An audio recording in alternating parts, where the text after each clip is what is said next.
सहनावतु सहनौ भुनक्तु सह वीर्यं करवावहै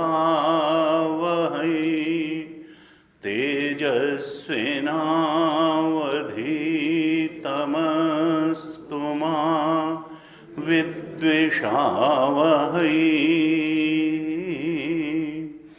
ओम शांति शांति शांति।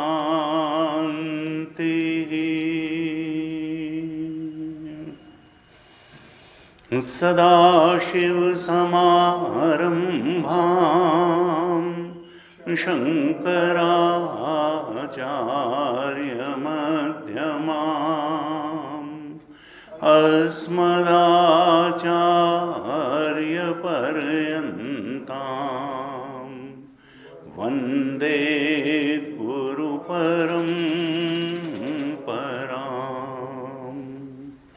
अज्ञानतिमिरान्धस्य ज्ञानाञ्जनशलाकया चक्षुरुन्मीलितं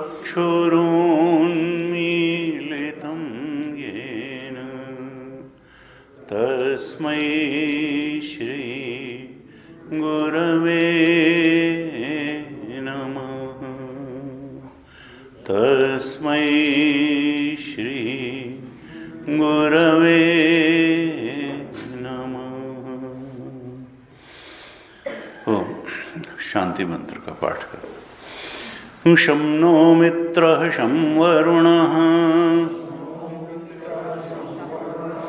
शं नो भवत्वर्यमा शं न इन्द्रो बृहस्पतिः शं नो विष्णुरुक्रमः नमो ब्रह्मणे नमस्ते वायो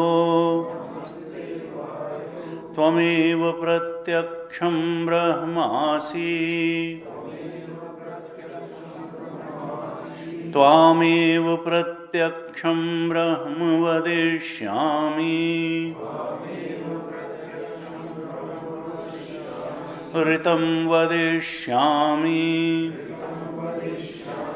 सत्यं वदिष्यामि तन्माम् अवतु तद्वक्तारम् अवतु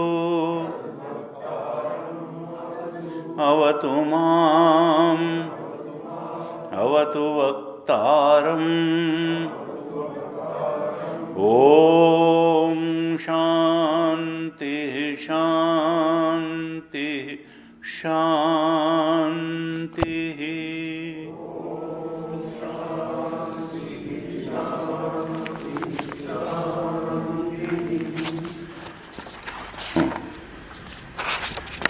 ब्रह्मानंद वल्ली के तृतीय अनुवाक का और चतुर्थ अनुवाक का पाठ करेंगे। आप दोहराइएगा। पहले तृतीय अनुवाक का पाठ।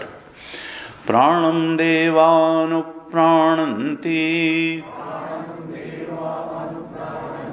मनुष्याः पशवश्च ये प्राणो हि भूतानाम् आयुः तस्मात् सर्वायुषमुच्यते सर्वं एव ते आयुर्यन्ति ये प्राणं ब्रह्म उपासते प्राणो हि भूतानाम् आयुः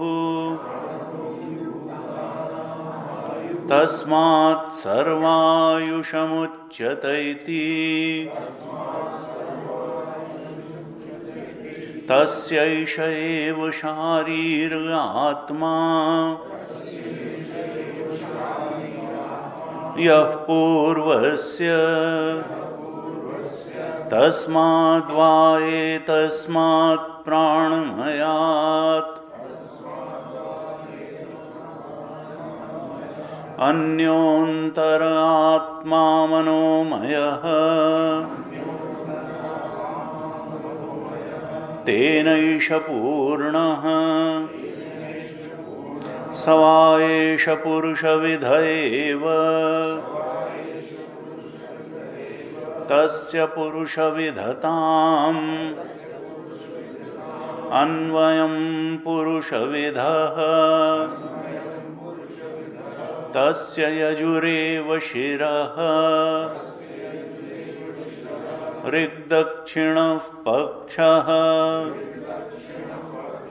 सामोत्तरः पक्षः आदेश आत्मा अथर्वाङ्गिरसः पुच्छं प्रतिष्ठा तदप्येष श्लोको भवति। चतुर्थ अनुवाक का भी पाठ कर ले। यतो वाचो निवर्तन्ते अप्राप्य मनसा सह आनंदं ब्रह्मणो विद्वान् न बिभेति कदाचनेति तस्यैष एव शारीरात्मा यः पूर्वस्य तस्माद् वा एतस्मान्मनोमयात्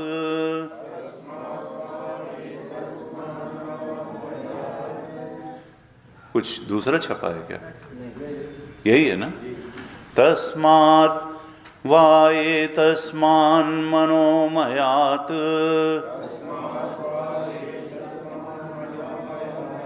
अन्योन्तर आत्मा विज्ञानमयः तेनैष पूर्णः स वा एष पुरुषविद एव तस्य पुरुषविधताम् अन्वयं पुरुषविदः तस्य श्रद्धा एव शिरः ऋतं दक्षिणः पक्षः सत्यमुत्तरः पक्षः योगात्मा महपुच्छं प्रतिष्ठा तदप्येष श्लोको भवति। तदप्येष श्लोको भवति।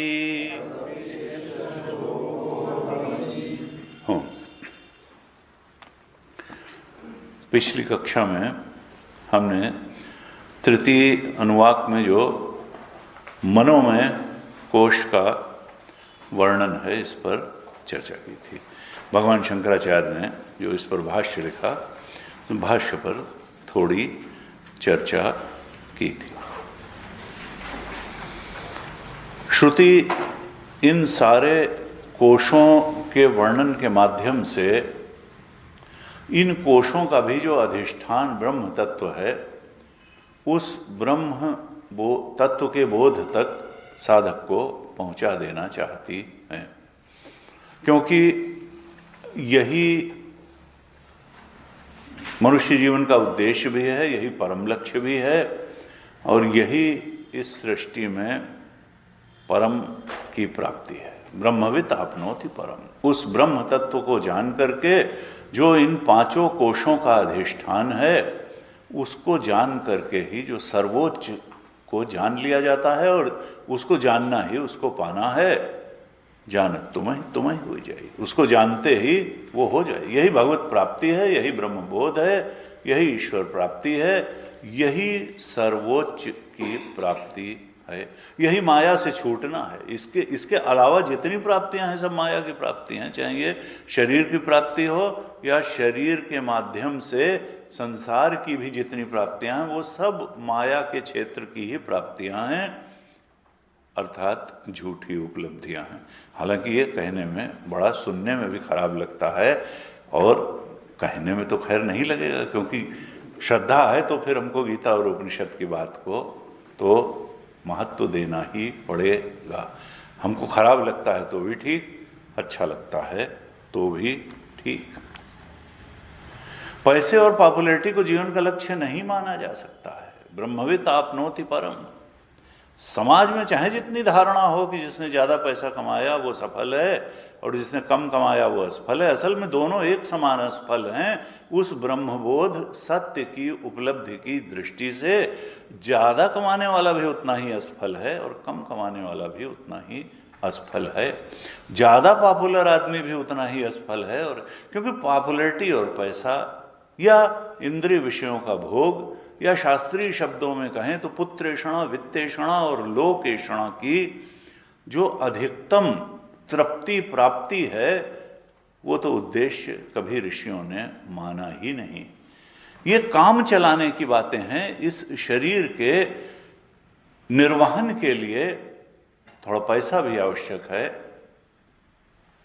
परिवार भी आवश्यक है, शरीर को स्वस्थ रहना भी आवश्यक है, और समाज में थोड़ा सम्मान भी आवश्यक है। लेकिन ये कृतकृत्य करने वाला मनुष्य जीवन को लक्ष्य नहीं है, ये सब काम चलाऊ लक्ष्य हैं। गुरु जी कहते थे कि देखो, हमारी जो ऋषि परंपरा है, वेदांत के सर्वोच्च आचार्यों की श्रेष्ठतम परंपरा इस देश में हुई और बनी रही। एक से एक उद्भट विद्वान बोध प्राप्त उस ब्रह्मबोध में प्रतिष्ठित संत हर समय होते रहे, और उन्हीं के द्वारा इस ब्रह्मबोध की और ब्रह्मबोध का उपदेश कराने की एक अविच्छिन्न धारा चलती रही। और ये धारा प्रारंभ कहाँ से हुई होगी? तो का प्रारंभ तो ईश्वर से ही हुई, क्योंकि अज्ञान से ज्ञान नहीं आता है। जो प्रथम गुरु होगा वो निश्चित रूप से ईश्वर ही होगा। उसको हम भगवान शंकर कहें, उसको नारायण कहें, या योग दर्शन ने जो ईश्वर की परिभाषा दी कि पूर्वेशाम गुरु, जो योग दर्शन में ईश्वर का जो शासक रूप है उसको बहुत महत्व नहीं दिया गया। सतुकालेन अनवच्छेदात, वो पुरुष विशेष ईश्वर है। वहां पर ईश्वर की परिभाषा क्या दी योग दर्शन में? पतंजलि महाराज ने वो ज्ञानपरक परिभाषा ही दी। कहा देखो, हम जो जीव हैं ये तो पंच क्लेशों से आक्रांत रहते हैं। और वो पांच क्लेश क्या हैं? क्लेश, कर्म, वो पांच क्लेश हैं: अविद्या, अस्मिता, राग, द्वेष और अभिनिवेश। अज्ञान है, अज्ञान के कारण हम इस अहम को ही मैं मान करके बैठ जाते हैं। इस अहम के सुख दुख को अपना सुख दुख मानते हैं। और अहम का अर्थ है अंतःकरण में, बुद्धि में पड़ा हुआ शुद्ध चेतन का प्रतिबिंब। हम प्रतिबिंब को ही अपना स्वरूप मान लेते हैं और बिंब स्वरूप को जानने से ही वंचित रखे रहते हैं अपने को। क्योंकि ये मानना समाप्त हो, जीव का लय ब्रह्म में हो, तब तो ब्रह्म अपने को प्रकट कर पाए।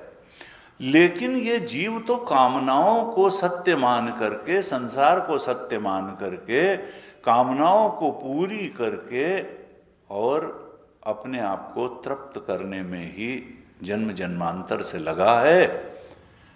जब तक ये पलट करके अपने मूल अस्तित्व को नहीं देखेगा, अपने बिंब स्वरूप शुद्ध चेतन जो ब्रह्म है उसका विश्लेषण नहीं करेगा, उसका श्रवण मनन निधिध्यासन नहीं करेगा, उसका चिंतन नहीं करेगा, ये कामनाओं को सत्य मान करके, अपने अहंकार को स्वरूप को सत्य मान करके, अपने प्रतिबिंब स्वरूप को सत्य मान करके संसार में कामनाओं की पूर्ति कैसे हो इसका ही चिंतन करता रहेगा, आत्मस्वरूप के और आत्मा का ब्रह्मत्व का, तब तक तो फिर इसका जो है मुक्ति होने वाली है नहीं।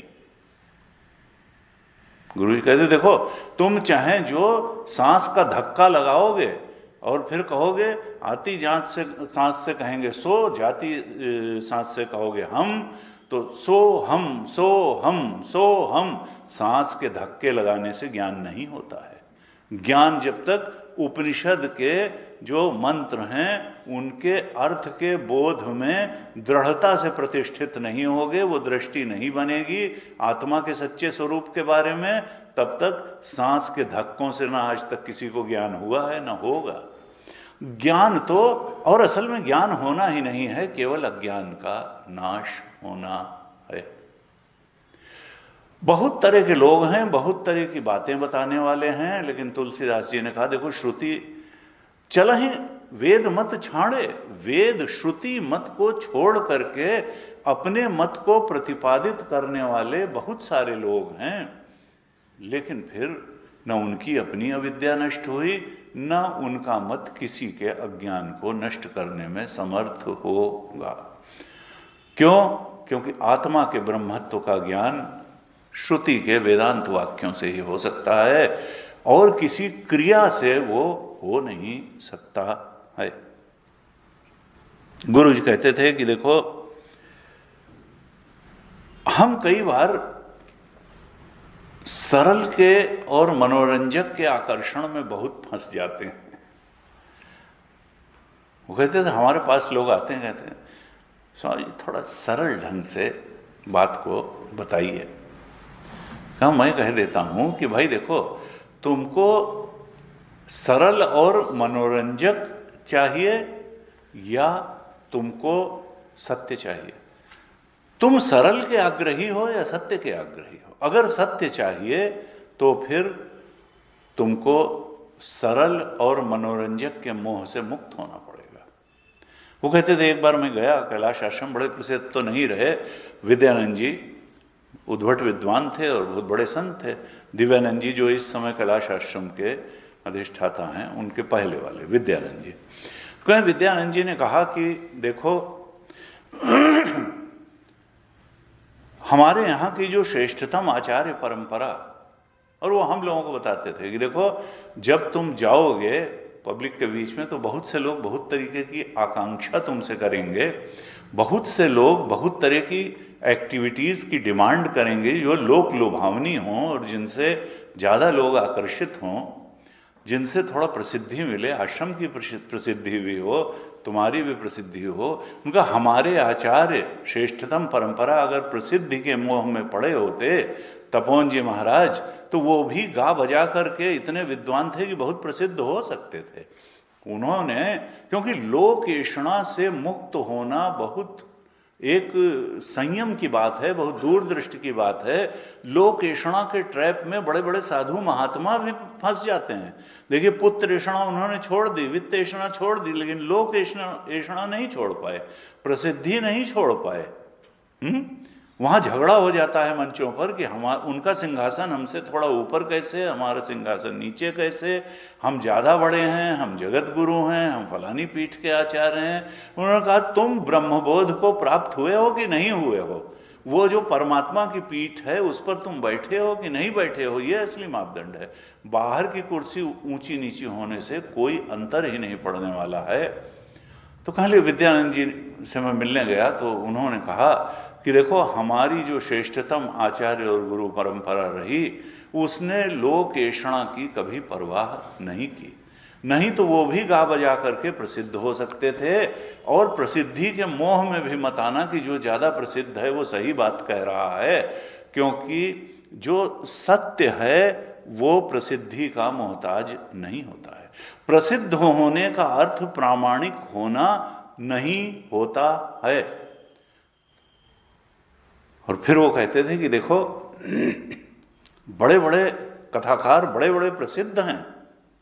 कैसे प्रसिद्ध हैं?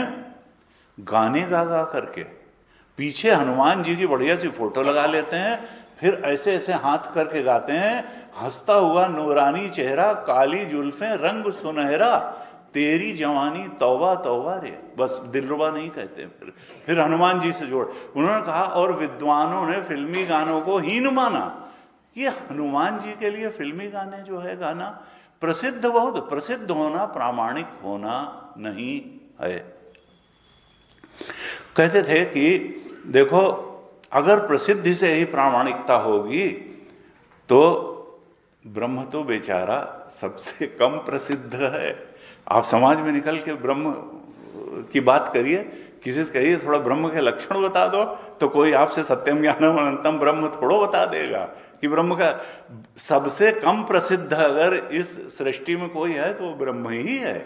इसका मतलब ये नहीं है कि वो सत्य नहीं है। जो सत्य है वो सबसे, ब्रह्म बेचारा तो सबसे फिसड्डी साबित होता सत्यता में अगर प्रसिद्धि ही सत्य का प्रमाण होती।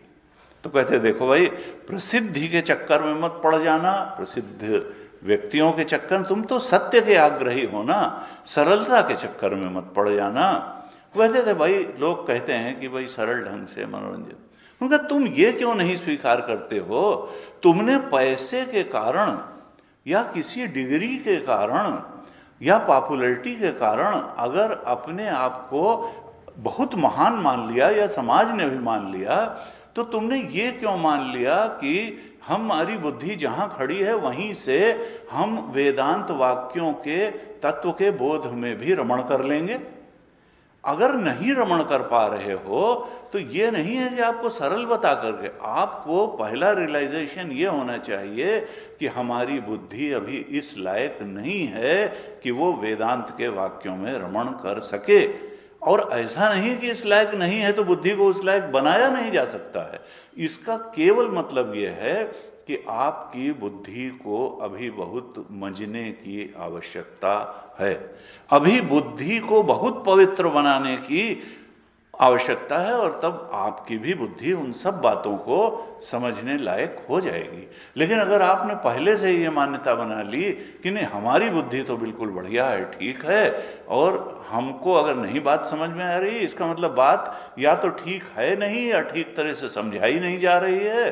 अगर ये बात ठीक होती या ठीक तरह से, यानी दोष या तो बात में है या समझाने वाले में, हमारी बुद्धि में कोई दोष नहीं है। जबकि वास्तविकता यह है कि इसीलिए गीता जी सबसे पहले कर्मयोग की बात करती हैं, क्योंकि कर्मयोग से ही इतनी निर्मल, शुद्ध, पवित्र, एकाग्र बुद्धि बनेगी। इसका मतलब क्या है कि अभी ज्ञान को ठीक तरह से धारण करने लायक बुद्धि नहीं है, उसको बनाना है, और उसको बनाने का ही तरीका है कर्मयोग और भक्ति योग। भक्ति से बुद्धि एकदम एकाग्र हो जाएगी और कर्मयोग से एकदम निर्मल, पवित्र हो जाएगी।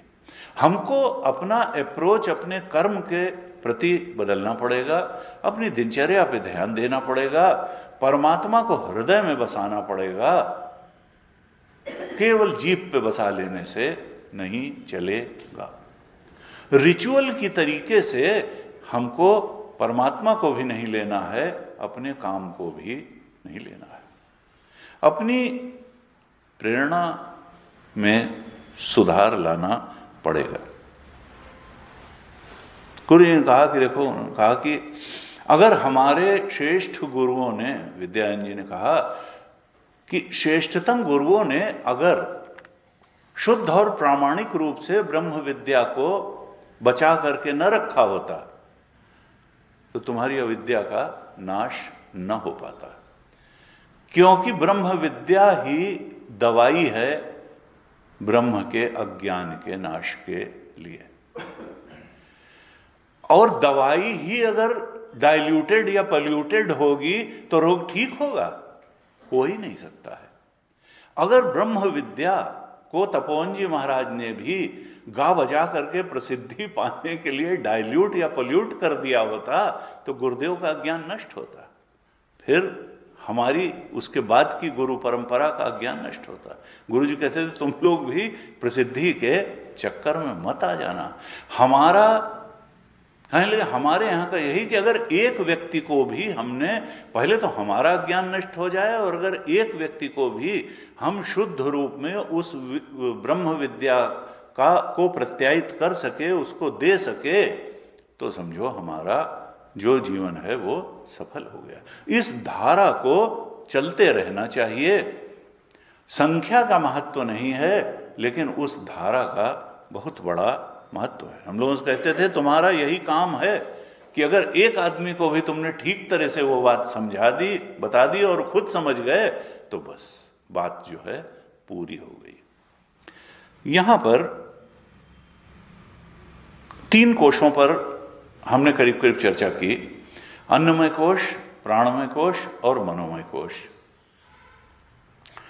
और इन तीनों में ही देखिए उपासना की बात भी बताई, क्योंकि इन तीनों क्या 5 कोशों के स्तर पर रहते हुए उपासना का बड़ा भारी महत्व है।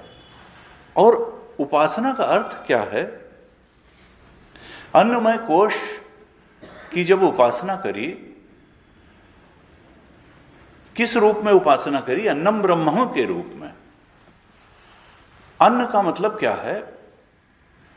अन्नमय कोश का मतलब हमारा यह फिजिकल बॉडी, फिजिकल पर्सनालिटी।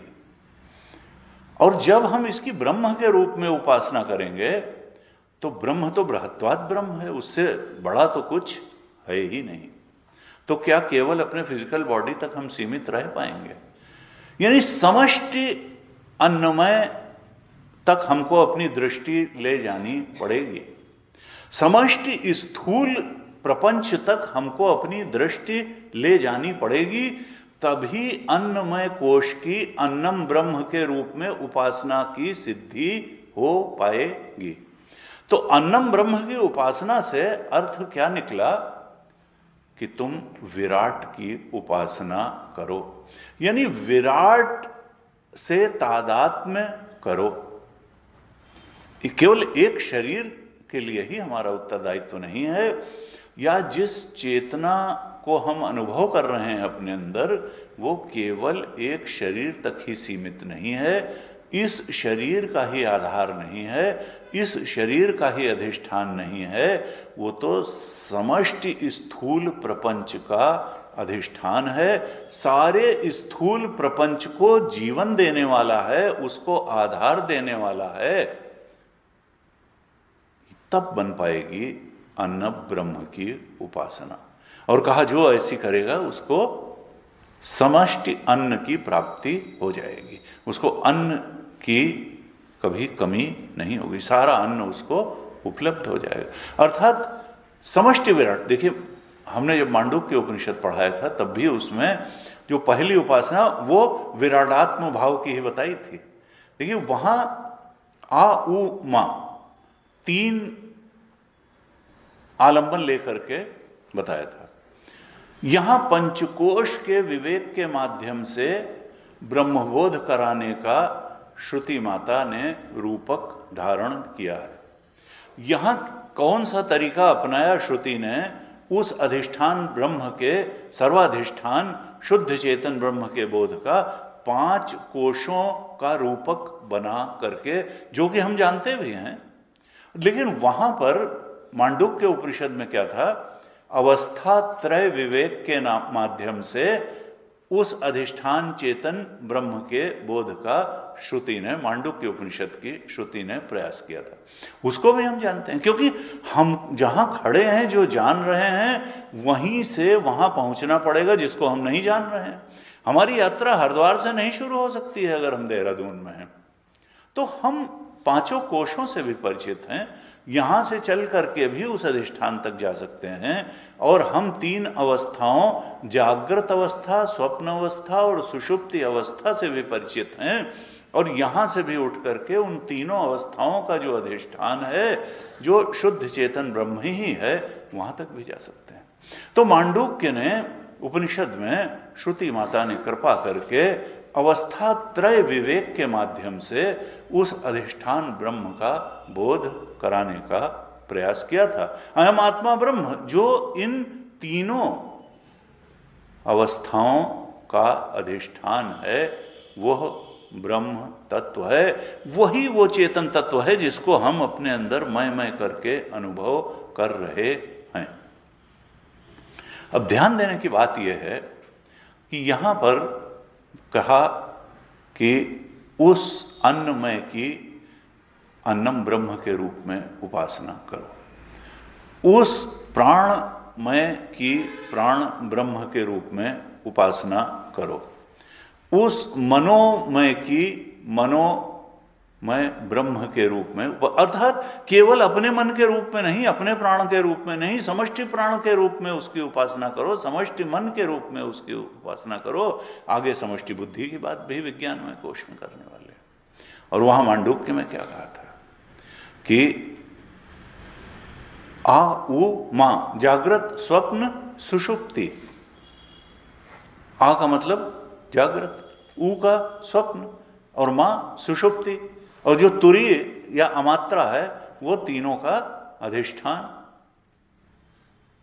परम सत्य आत्मा ब्रह्म तुरीय। वहां पर भी श्रुति ने व्यष्टि के रूप में अवस्था को नहीं किया था कि तुम्हारी जागृत किसी व्यक्ति की जागृत, व्यक्ति का स्वप्न और व्यक्ति की सुषुप्ति से ऊपर उठ करके अवस्था के रूप में चिंतन करने का उपदेश श्रुति ने किया था। तो यह नहीं कहा था तुम्हारी जागृत, कहा पूरी जागृत अवस्था। जागृत अवस्था का जब बात की जाएगी तो सारी समष्टि स्थूल सृष्टि आ जाएगी उसमें, क्योंकि जागृत में हम समष्टि स्थूल प्रपंच के ही तो कांटेक्ट में रहते हैं और उसको जानने वाला अभिमानी होता है, हम उसको जानने वाले होते हैं। तो जागृत अवस्था का मतलब क्या हुआ? समष्टि स्थूल प्रपंच और उसको जानने वाला चेतन, इसको मिला करके ही तो जागृत अवस्था हुई। और स्वप्न अवस्था का मतलब भी अगर क्या हुआ, समष्टि सूक्ष्म जगत और उसको जानने वाला अभिमानी चेतन, समष्टि स्थूल प्रपंच और उसको जानने वाला जो अभिमानी है वो जागृत अवस्था का अर्थ हुआ। समष्टि सूक्ष्म प्रपंच और उसको जानने वाला अभिमानी वो स्वप्न अवस्था का मतलब वहां था। और यहां और समष्टि अव्यक्त प्रपंच और उसको जानने वाली चेतन सत्ता, ये सुषुप्ति का अर्थ था। और इन तीनों का जो अधिष्ठान है वो तो ब्रह्म था। ये तीनों क्या थी? उपाधियां थी। उपाधियों में भेद है, तत्वों में भी भेद नहीं है। तत्व तो एक अखंड सर्वव्यापक है। वो जो तुरीय है, जो शुद्ध चेतन है, जो इन तीनों समष्टि के स्तर पर खेल रही, जिसका हम भी एक पार्ट हैं। समष्टि स्थूल का ही एक पार्ट तो है ये व्यष्टि। व्यष्टि और समष्टि में अंतर तो ये अहंकार ही करता है कि नहीं ये मेरा शरीर है, ये इनका शरीर है, ये इनका। ये भेद तो उपाधियों में है, भेद तो हमारी अज्ञानी बुद्धि में है। ब्रह्म में कोई भेद थोड़े होता है। उसमें अवस्थाओं का भेद नहीं है, उसमें कोशों का भेद नहीं है। लेकिन हमको उस परम सत्य तक पहुंचने के लिए पहले व्यष्टि से समष्टि तक क्या बोध तो चल करके तय करना पड़ेगा। ये व्यष्टि यष्टि का कोई मतलब नहीं है अज्ञान जन्य अहंकार के अलावा। व्यष्टि से ज्यादा बड़ा सत्य समष्टि है। व्यष्टि स्थूल प्रपंच से ज्यादा बड़ा सत्य समष्टि स्थूल प्रपंच है, यद्यपि वो भी अंतिम सत्य नहीं है। समष्टि स्थूल प्रपंच के अभिमानी चेतन को ही कहा विराट। समष्टि सूक्ष्म प्रपंच के अभिमानी चेतन को ही कहते हैं हिरण्य गर्भ। और समष्टि अव्यक्त प्रपंच के अभिमानी चेतन को ही कहते हैं ईश्वर या सगुण ब्रह्म। और इन तीनों का जो अधिष्ठान है वो ब्रह्म तत्व है, वो ब्रह्म तत्व है, वो राम जी हैं, वो कृष्ण जी हैं। राम ब्रह्म परमार्थ रूपा, अविगत अकथ अनादि अनूपा। वो उपाधि वहां नहीं है। जब वो राम जी प्रकृति की अव्यक्त प्रपंच की उपाधि से उपहित होते हैं तो उन्हीं का नाम ईश्वर है। जब समष्टि बुद्धि की उपाधि से या महत्त्व की उपाधि से उपहित होते हैं तो उन्हीं का नाम हिरण्यगर्भ है। जब समष्टि स्थूल प्रपंच की उपाधि से उपहित होते हैं तो उन्हीं का नाम विराट है। हमारा स्थूल उस विराट का अंश है, हमारी बुद्धि उस समष्टि बुद्धि का एक अंश मात्र है, हमारा कारण शरीर उस समष्टि कारण प्रपंच अव्यक्त प्रपंच का एक पार्ट मात्र। लेकिन ये नहीं है कि इन सब कारण प्रपंच समष्टि बुद्धियों को मिला देंगे तो वो समष्टि बुद्धि बन जाएगी, वो उससे बहुत ज्यादा है, वो उसके परे भी है। ये गणित का सवाल नहीं है, वो उससे बहुत ज्यादा व्यापक है। क्यों? क्योंकि हमारा जो अव्यक्त कारण है वो अविद्या है और उसका अव्यक्त कारण माया है। ईश्वर माया की उपाधि से उपहित होकर के वो ब्रह्म ईश्वर बनता है और वही ब्रह्म अविद्या की उपाधि से उपहित होकर के जीव बन जाता है। अविद्या अपने उपहित को ढक लेती है, उसके स्वरूप को छुपा देती है और फिर विक्षेप शक्ति वो दिखा देती है जो सत्य नहीं है, उसको सत्य करके दिखा देती है। जबकि ईश्वर की जो उपाधि है अव्यक्त प्रपंच या माया या प्रकृति, वो उसके स्वरूप को ढकती नहीं है। इसलिए देह धारण करके आने के बाद भी राम जी कृष्ण जी का ज्ञान वैसा ही बना रहता है। उनके अंदर सत्य और माया और मायाजन्य संसार और पदार्थ के प्रति कोई भ्रम की स्थिति नहीं बनती। हमारे अंदर उस अविद्या का उच्छेद करके सत्य तक पहुंचने की दौड़ बनी हुई है।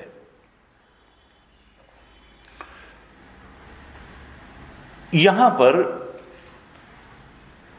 कहा देखो, तुम अन्नमय की ब्रह्म के रूप में उपासना करो, अर्थात समष्टि अन्न से तादात्म्य स्थापित करो, अर्थात विराडात्म, एक देह की ही आत्मा अपने को मत समझो बल्कि विराट की आत्मा से तादात्म्य करो। यहां बाकी के जो 3 कोश हैं वो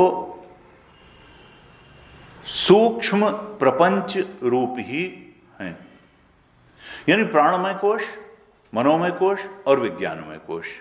ये सूक्ष्म प्रपंच या हम जिसको सूक्ष्म शरीर कहते हैं, समष्टि सूक्ष्म शरीर या व्यष्टि सूक्ष्म शरीर से भी इसको पहले अनुभव किया जा सकता है और फिर समष्टि सूक्ष्म शरीर के रूप में तादात्म्य करके उसकी उपासना की जा सकती है, उस पर ध्यान किया जा सकता है, मेडिटेशन किया जा सकता है। और उस मेडिटेशन या उपासना का फल भी बता रहे हैं कि प्राणमय को अगर प्राणमय को ब्रह्म के रूप में उपासना करेंगे, उस पर मेडिटेट करेंगे, ये नहीं मानेंगे कि यही प्राण हमारा है, बल्कि समष्टि प्राण से तादात्म्य करेंगे तो 100 वर्ष का जीवन प्राप्त करेंगे, शक्ति से संपन्न होंगे।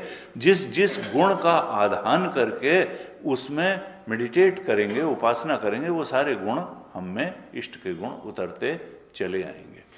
मनोमय के बारे में भी कहा कि देखो, कल हमने चर्चा की थी, ये मनोमय कोश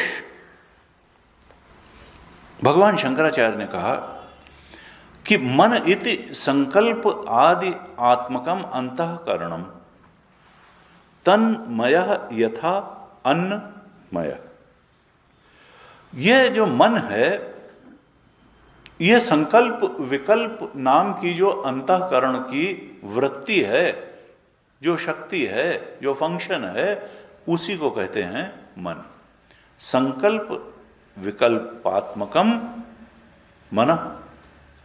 संकल्प आया, एक थॉट आई, और फिर उसके अपोजिट भी थॉट आती हैं, या सो मेनी वेरिएशंस भी आते हैं कि ये भी हो सकता है, ये भी हो सकता है, ये विकल्प भी आते हैं। क्योंकि जब संकल्प और विकल्प दोनों आते हैं तो सर्वश्रेष्ठ जो ऑप्शन, विकल्प का मतलब ऑप्शन, एक बात करने का कोई विचार आया, फिर हुआ नहीं इस ढंग से भी, इस ढंग से, सो मेनी ऑप्शंस, बहुत से विकल्प आए, और ये जो मन की वृत्ति है ये सर्वश्रेष्ठ के चयन में सहायक होती है।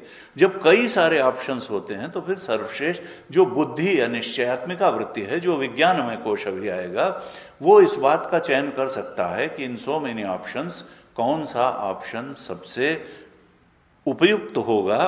तो सर्वश्रेष्ठ के चयन का अवसर देते हैं विकल्प, मन की जो विकल्प की शक्ति है। ये जो संकल्प विकल्प की शक्ति है, मनन सामर्थ्य है, इसी को कहा मन। और ये जीव की पहली सामर्थ्य है। इसी को विल पावर भी कई बार कहते हैं। कामना कहते हैं ना कि भाई इनकी विल पावर बहुत, यानी ये जिस बात को पकड़ लेते हैं, वो गुरुदेव कई बार कहते थे कि मेंटेनेंस ऑफ डिजायर इज तपस।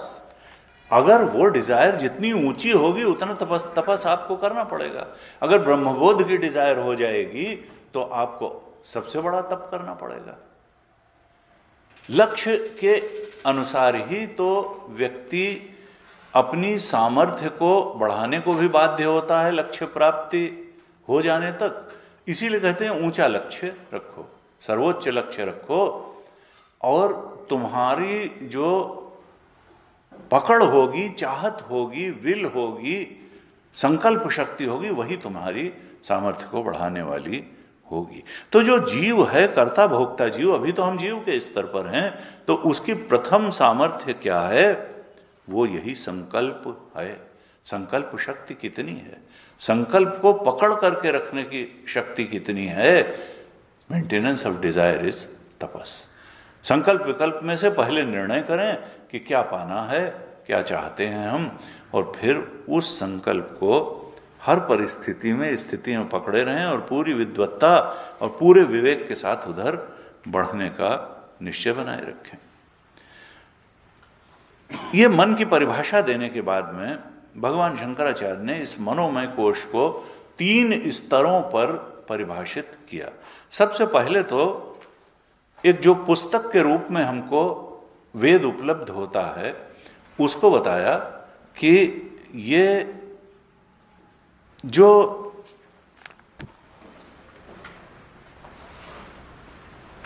मनोमय कोश है, इसका पक्षी के रूप में वर्णन करते हुए श्रुति ने अपने मुख से ही कहा कि इसका यजुर्वेद सिर है। यजुः एव शिरः, यजुर्वेद इसका सिर है, और ऋग्वेद दक्षिण पक्ष, सामवेद उत्तर पक्ष, आदेश आत्मा, अथर्वांगिरसः पुच्छम प्रतिष्ठा। आदेश अर्थात ब्राह्मण भाग इसका आत्मा है, और अथर्ववेद मानो इसकी पूंछ है। तो चारों वेदों का उल्लेख एक प्रकार से कर दिया, लेकिन यजुर्वेद को सिर बताया, यजुः एव शिरः। और कल हमने चर्चा की थी कि भाष्यकार ने यजुर्वेद की परिभाषा क्या दी थी सबसे पहले, कि जो अनियत अक्षर पाद अवसान मंत्र विशेष, उनको कहा यजुर्वेद। जिनमें अक्षर और पाद की कोई नियमित व्यवस्था नहीं है, ऐसे जो मंत्र थे उनको भगवान वेदव्यास ने एक जगह संकलित करके उनको नाम दे दिया यजुर्वेद। और जो नियत पाद अक्षर आदि वाले थे उनको ऋग्वेद कह दिया, गायन प्रधान को सामवेद, और जिसमें शांति और पुष्टि प्रधान मंत्र थे उनको अथर्ववेद के रूप में संकलित कर दिया। लेकिन वेद तो एक ही है। कल भी हमने चर्चा की, सनातन धर्म ये नहीं मानता है कि पहले ऋग्वेद आया और फिर यजुर्वेद आया या सामवेद आया फिर अथर्ववेद आया।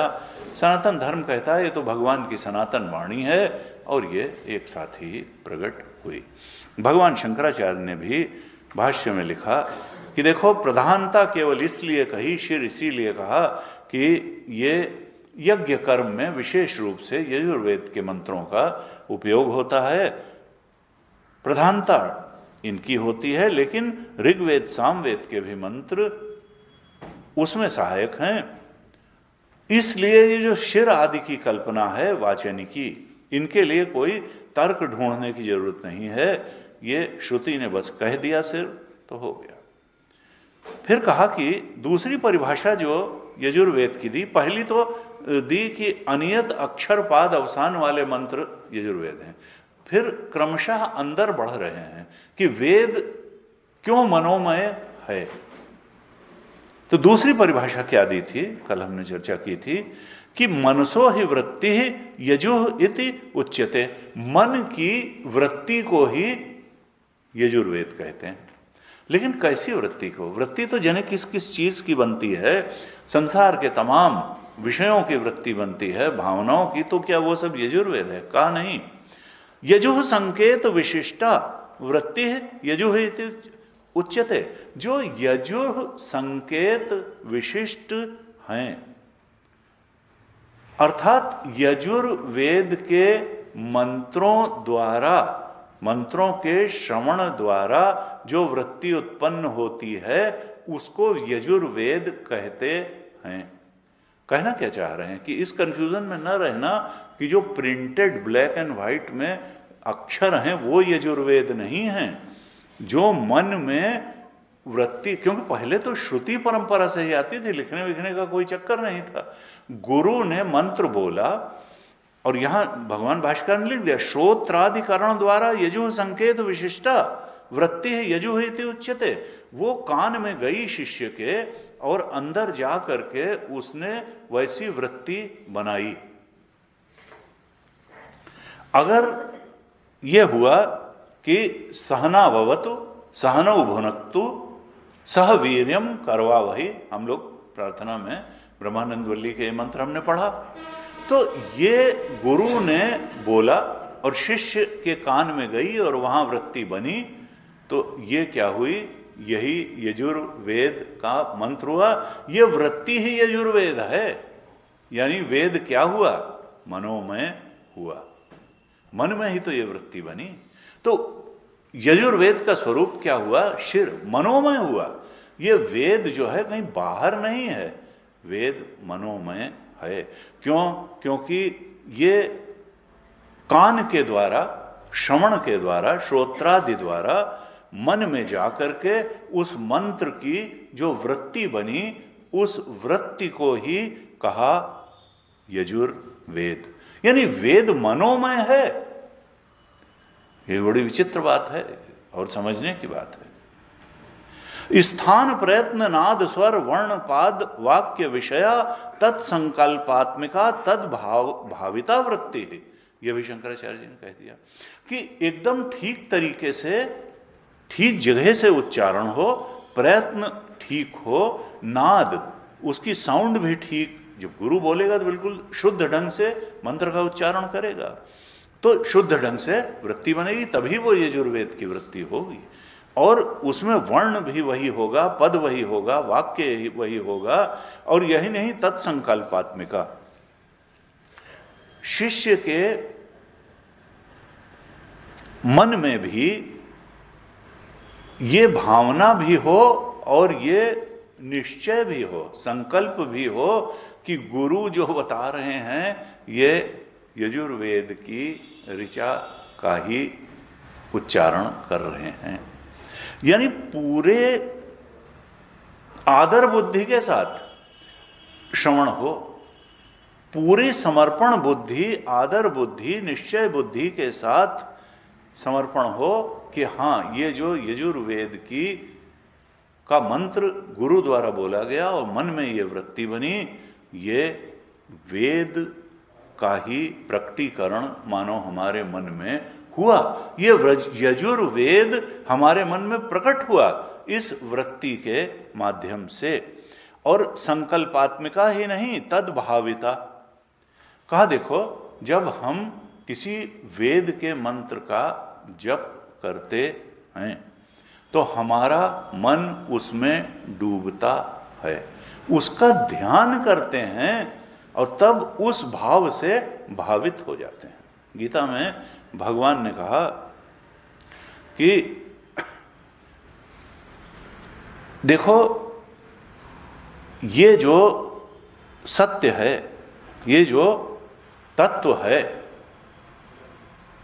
वो ऐसे व्यक्ति को प्राप्त नहीं होता जिसकी आदर बुद्धि उसमें नहीं होती या जो पूरी भावना से उसका ध्यान करने के लिए तैयार नहीं होता। दूसरे अध्याय में कहा, क्या है श्लोक? नास्ति बुद्धि अयुक्तस्य न चा युक्तस्य भावना न चा भावयतः शांति अशांतस्य कुतः सुखम। जो अयुक्त है अर्थात जो विश्वास नहीं, जो उससे जुड़ा नहीं है, जिसकी उसमें श्रद्धा नहीं है,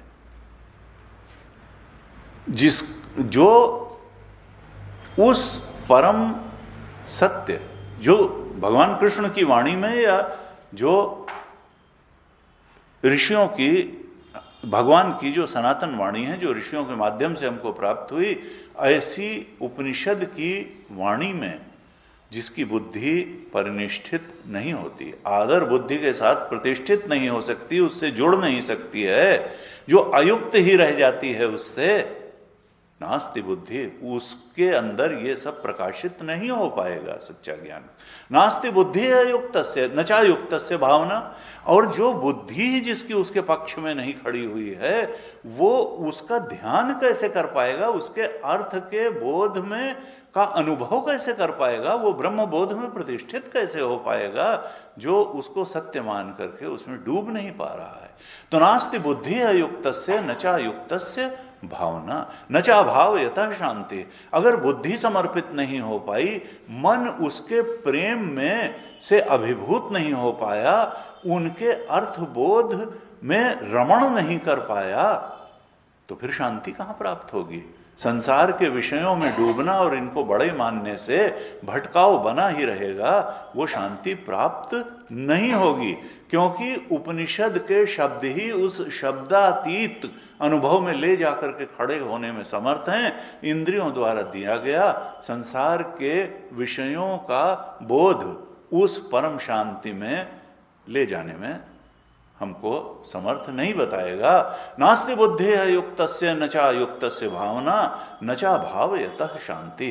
जो अभाव में ही रहेगा, भाव में डूब नहीं पाएगा, उसको शांति नहीं मिलेगी। और अशांतस्य कुतः सुखम, जिसको उस शांति समता की प्राप्ति नहीं हुई, ब्रह्म शांति की, ब्रह्म सुख की, तो फिर उसको सुख कहाँ मिलेगा? शांति को ही तो, समता को ही तो सुख कहते हैं। यहां पर भी शंकराचार्य जी ने कहा कि देखो, मनसो ही वृत्ति संकेत यजुः संकेत विशिष्टा यजुः इति उच्यते। वो वृत्ति बनेगी कैसे? श्रोत्रादिकरण द्वारा। लेकिन मन भी कैसा होना चाहिए? तत्संकल्पात्मिका तद्भाविता। बुद्धि भी वहां खड़ी हो, संकल्प भी वहां खड़ा हो और भाव भी वहां खड़ा हो, तब जाकर के वहां तक पहुंचना होगा। पहले मन के स्तर पर पहुंचे। देखिए, पहले अन्नमय के स्तर पर पहुंचे, प्राणमय के स्तर पर पहुंचे, फिर मनोमय के स्तर पर भी उधर बढ़ने का प्रयास करें, बिल्कुल बढ़िया बनाएं वैसा। फिर एक समय वो शुभ दिन आएगा जब इन सब के अधिष्ठान उस ब्रह्म तत्व तक भी पहुंचना होगा। अभी ये मन के स्तर का यजुर्वेद का वर्णन किया, लेकिन यजुर्वेद भी वृत्ति रूप है। सारे ही वेद कहा एवं ऋक् एवं साम च। ये मत समझना खाली यजुर्वेद ही वृत्ति रूप है। इसी तरह से सामवेद भी है वृत्ति रूप, और ऋग्वेद भी वृत्ति रूप ही है, और अथर्ववेद भी नेचुरली वृत्ति रूप है। यानी वेद कैसा है? वृत्ति रूप है और मनोमय है। मन में ही आपके वेद हैं, लेकिन एक विशिष्ट संकेत, विशिष्टता, वो जो गुरु जब मंत्र को बोलेगा, ऐसे ऐसे बोलेगा, और आपकी मन की स्थिति भी तत्संकल्पात्मिका तद्भाविता होगी, तब जाकर के वो वृत्ति रूप वेद आपके मन में प्रकट हो जाएगा। एवं च मनोवृत्तित्वे मंत्राणाम वृत्ति एव आवर्त्यते इति मानसः जप उपपद्यते। भगवान शंकराचार्य कहते हैं चूंकि मनोमय हैं वेद के मंत्र, इसीलिए इनका मानसिक जप भी संभव है। अन्यथा अविषयत्वात् मंत्रः न आवर्तयितुं शक्यः घटादिवत इति मानसो जपः न उपपद्यते। अगर ये भी विषय रूप होते, जैसे घट संसार के विषयों वस्तुओं की तरह अगर मंत्र भी विषय रूप होते तो मन में इनकी आवृत्ति संभव नहीं थी। चूंकि ये मनोमय हैं और वृत्ति रूप हैं, इसीलिए इनकी आवृत्ति भी संभव है। अब इसका क्या मतलब हुआ? ये बड़ी मजेदार बात है और समझने वाली बात भी है। हमने एक घड़ा देखा, यहां हम जा रहे थे और हमने देखा कि कुमार के यहां बड़े बढ़िया बढ़िया लड्डू रखे हुए हैं। फिर जो है हमने खाया, एक लड्डू खाया और बड़ा अच्छा लगा। फिर हम घर आ गए और हमने जो है अच्छा लड्डू खाया था। तो लड्डू वहां देखा और लड्डू खाया, लड्डू खाने की क्रिया की और उस क्रिया का एक फल हुआ कि हमको मीठे का आनंद मिला, तृप्ति हुई, हमारी जो स्वाद वृत्ति थी वो तृप्त हुई। अगर वो लड्डू मनोमय रहा होता और उस लड्डू खाने के आनंद की आवृत्ति संभव होती तो हम घर आकर के उसी कुमार की दुकान का ख्याल करते और लड्डू खाने का ख्याल करते और दोबारा लड्डू खाने का अनुभव प्राप्त कर लेते। जिंदगी में दोबारा लड्डू खरीदने और खाने की जरूरत ही ना पड़ती। लेकिन ऐसा होता नहीं है। विषयों की स्मृति ही हो सकती है, आवृत्ति नहीं हो सकती है। मंत्र की आवृत्ति हो सकती है। मंत्र चूंकि मनोमय है, वो विषय मनोमय नहीं था, लड्डू मनोमय नहीं था, घट मनोमय नहीं था। घट देखा तो घट के विचार की आवृत्ति तो हो सकती है, घट की आवृत्ति नहीं हो सकती, उस अनुभव की आवृत्ति नहीं होती हो सकती। लड्डू खाने, लड्डू की स्मृति हो सकती है, उसके खाने की स्मृति हो सकती है, लेकिन उस लड्डू खाने के वो मनोमय चूंकि नहीं है, वो विषय है। विषय होने, अगर ये मंत्र भी विषय रूप होते तो इनकी मन में आवृत्ति नहीं हो सकती थी।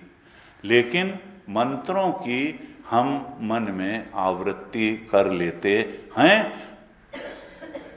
मंत्र की आवृत्ति का फल होता है और स्मृति, विषयों की स्मृति का कोई फल नहीं होता है। स्मृति को न तो वेदांत में प्रमाण माना गया और न स्मृति को कर्म ही माना गया। स्मृति न तो कोई एक्शन है और एक्शन का ही रिजल्ट आता है। देखिए, कर्म का ही परिणाम आता है। हम जानते हैं, सब कोई जानता है कि जब हम कर्म करते हैं, चाहे अच्छा कर्म करें या बुरा कर्म करें, परिणाम आता है। कर्म प्रधान विश्व रचि राखा, जो जिस करे सो तस फल चाखा। स्मृति इज नॉट ए एक्शन।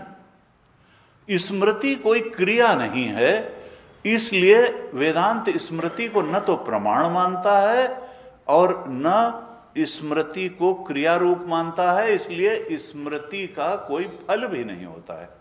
जबकि क्रिया का क्या होता है? क्रिया का फल अवश्य होगा। कर्म बिना फल दिए जाएगा ही नहीं। मंत्र जप का फल होता है। लड्डू की स्मृति करेंगे, कोई उसका फल वल नहीं निकलेगा। बस ये हो सकता है कि वो एक्शन में उतार दे, चलो दोबारा खाओ, लेकिन स्मरण मात्र से वो स्मृति न तो क्रिया है और न उसका कोई फल होगा। मंत्र का जब हम मंत्र की आवृत्ति करते हैं, चूंकि मंत्र मनोमय है इसलिए मंत्र की आवृत्ति एक क्रिया है और उस क्रिया का शुभ परिणाम भी होता है। इसीलिए तुलसीदास जी ने कहा कि भाव अभाव अनख आलस हूं, नाम जपत मंगल दिसि दस हूं। क्रिया अगर आपने करी है तो वो चाहे रुचिपूर्वक की हो, चाहे बिना रुचि के की हो, चाहे ऊब करके की हो, चाहे जो है आलस्य में की हो, अगर क्रिया करी है तो फल आएगा। हाँ, रुचिपूर्वक अगर करेंगे, उत्साह से करेंगे तो क्रिया और अच्छी होगी और फल और अच्छा आएगा। इसलिए कहते हैं कि जो भी नियम आपने आध्यात्मिक साधना के लिए लिया है उसको छोड़ना नहीं चाहिए। तुलसीदास जी ने इसलिए नहीं कहा कि ऊब ऊब के जप करो, इसलिए कहा कि मन नहीं लग रहा है तो भी कर्म को मत छोड़ो।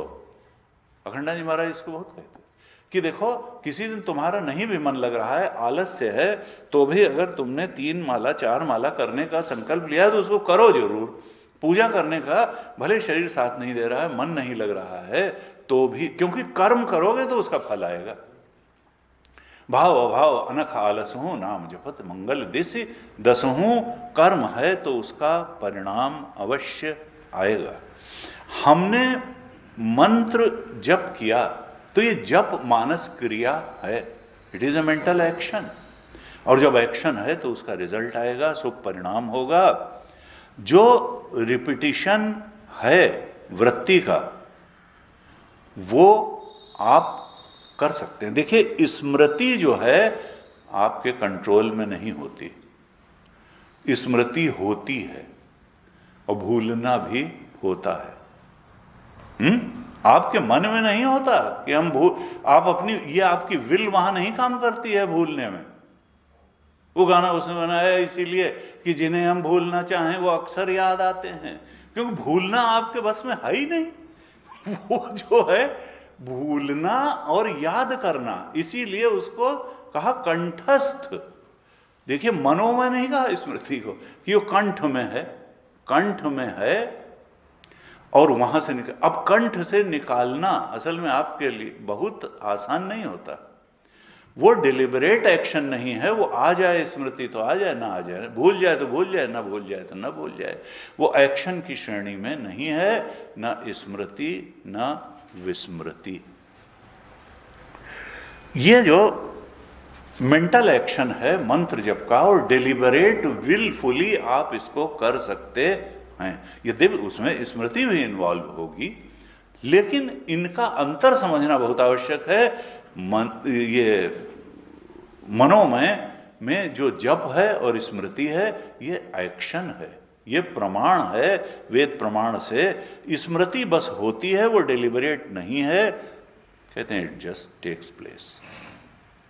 गुरु जी कहते थे कि देखो स्मृति का केवल इतना फल हो सकता है कि अगर किसी महापुरुष की स्मृति आ गई, सदगुरु की स्मृति आ गई अपने, तो चित्त थोड़ा निर्मल हो जाएगा, थोड़ा उदात्त भावना से भर जाएगा।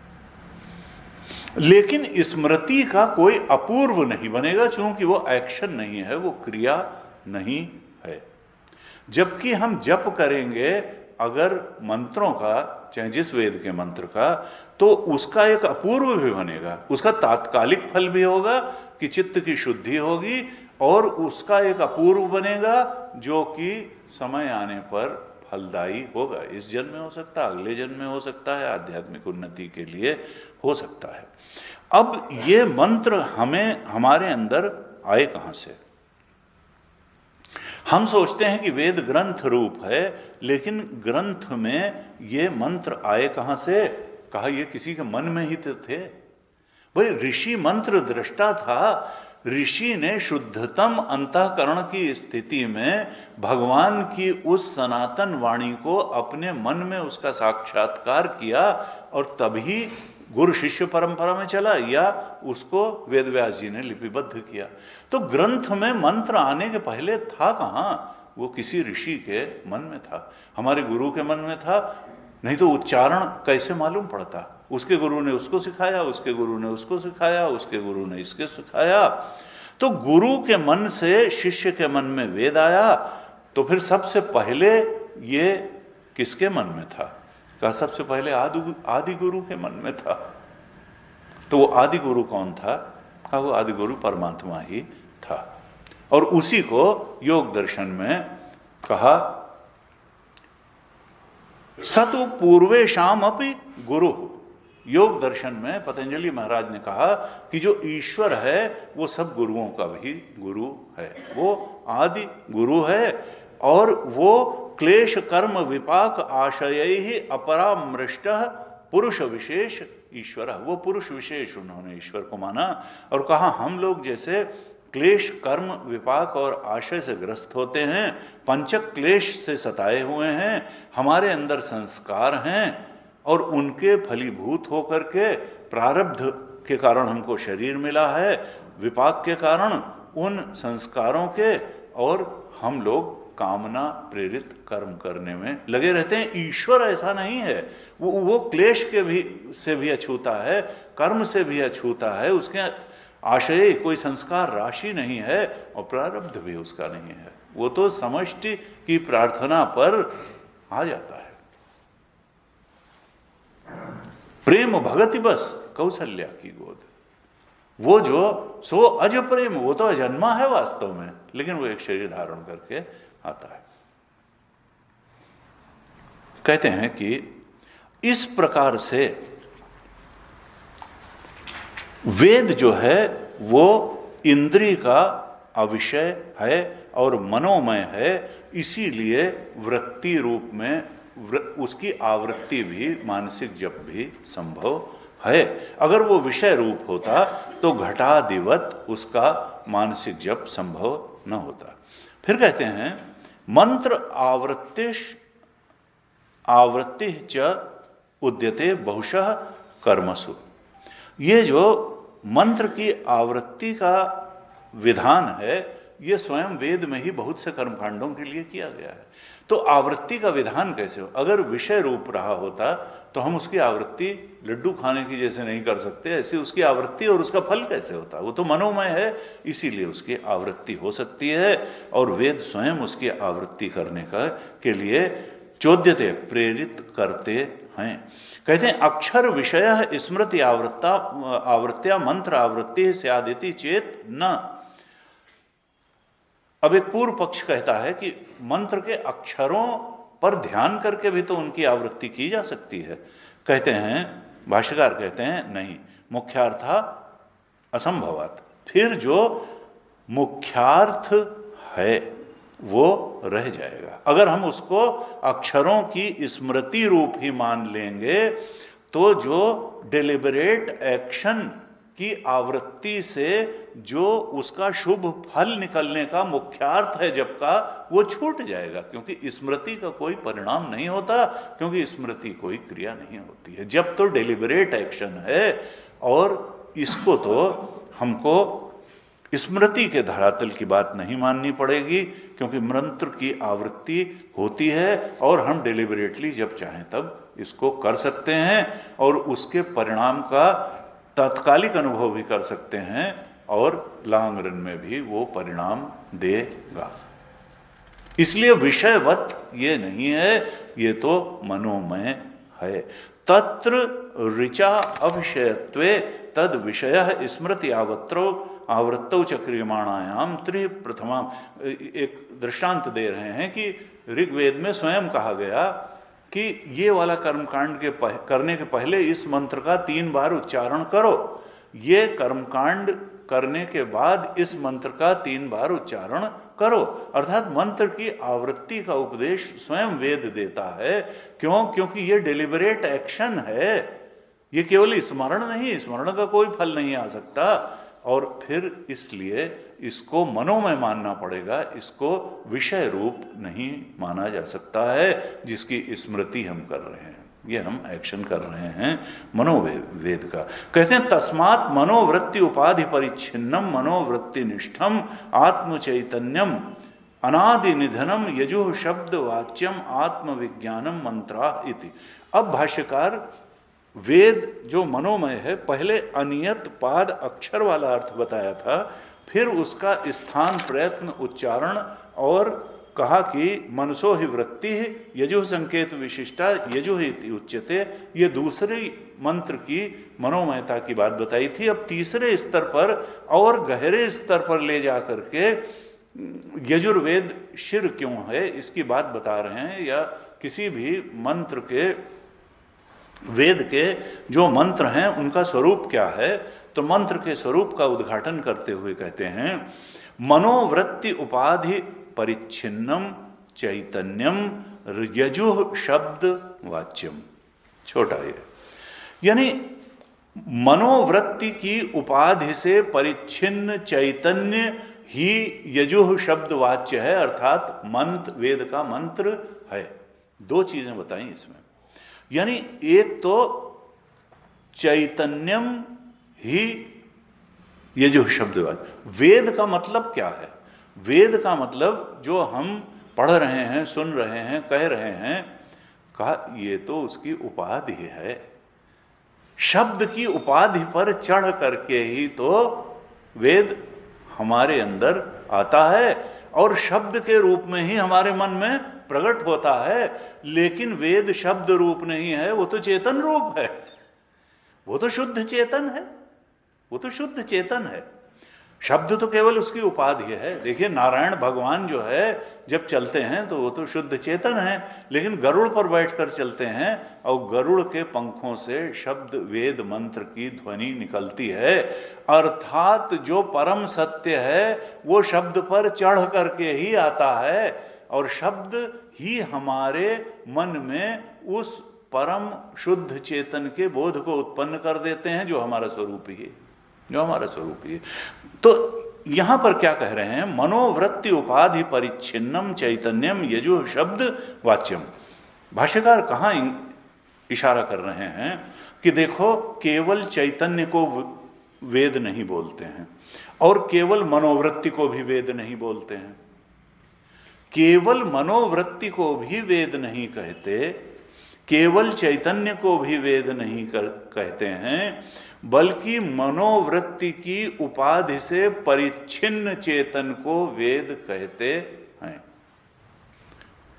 मनोवृत्ति उपाधि परिच्छिन्नम चैतन्यम यजुः शब्द वाच्यम। मनोवृत्ति की उपाधि से परिच्छिन्न चेतन यजुः शब्द, लेकिन यही परिच्छिन्न जो मनोवृत्ति की उपाधि में कैद चेतन, ये हमको निरुपाधिक चेतन तक पहुंचा देगा। इस मनोमय के भी अधिष्ठान चेतन ब्रह्म तक पहुंचा देगा। लेकिन जब ये आएगा तो वृत्ति की उपाधि से परिच्छिन्न होकर के है और कोई तरीका नहीं है शब्द पर चढ़ा करके उस बोध को प्रत्यायित करने के अलावा और कोई तरीका नहीं है। शब्द पे चढ़ करके ही वो सत्य आएगा और वो सत्य चूंकि हमारे स्वरूप ही है इसलिए शब्द पीछे पड़ जाएंगे और सत्य जो है वहां तक पहुंचना हो जाएगा। कहा कि ये जो चेतन की उपाधि से परिच्छिन्न मन की वृत्ति की उपाधि से परिच्छिन्न चेतन है जिसको हम मन में ही अनुभव कर रहे हैं, यही यजुः शब्द वाच्य है। मनोवृत्ति निष्ठम आत्म चैतन्यम। और कहा कैसा है? अनादि निधनम। ये जो चेतन है, जो वृत्ति से परिच्छिन्न चेतन है, जो मंत्र से परिच्छिन्न, मंत्र से उपजने वाली वृत्ति से परिच्छिन्न चेतन है, ये कैसा है? जैसे विषयों की वृत्ति, घड़ा देखा तो उसकी वृत्ति बनी और फिर खत्म हो गई, वो गाड़ी देखी तो उसकी वृत्ति बनी और खत्म हो गई।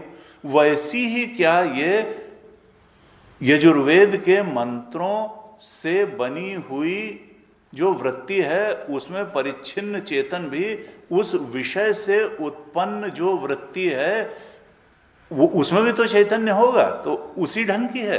कहा नहीं, ये जो मनोवृत्ति यजुः शब्द वाच्य, उस यजुर्वेद के मनोवृत्ति से उत्पन्न हुई जो चेतन की अनुभूति है वो कैसी है? अनादि निधनम।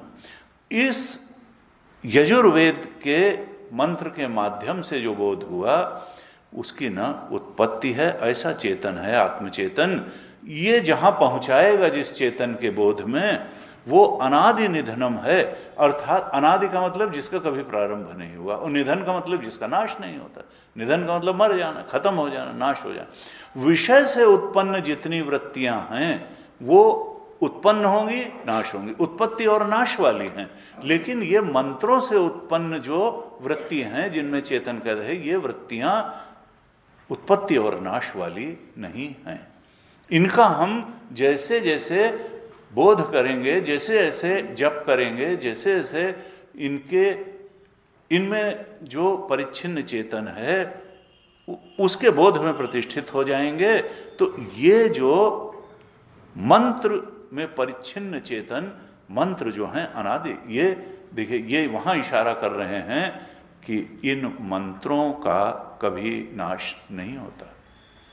अनादि निधनम, प्रलय में भी इनका नाश नहीं होता है, अनादि निधनम है। एवं च नित्यत्व उपपत्ति वेदा नाम। इस प्रकार से जो वेद हैं उनकी जो उपपत्ति है, एक्सप्लेनेशन उनका क्या है कि वो नित्य हैं। न तो उनका कभी प्रारंभ हुआ, न उनका कभी नाश होगा।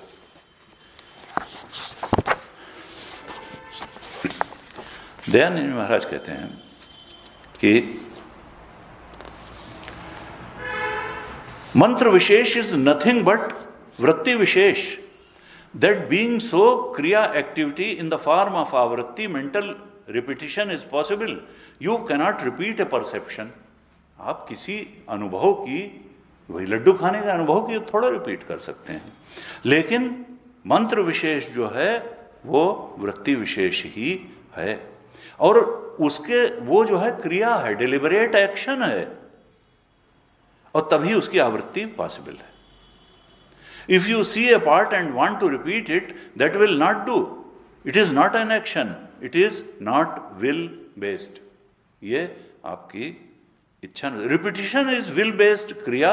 So repetition of mantra is enjoined by the shastra in different places. आदेश करता है स्वयं वेद कि इसको। If the mantras are outside, you cannot repeat them. They are in your head, so you can repeat them in mind. ऐसे बताते हैं। फिर क्या कहते हैं कि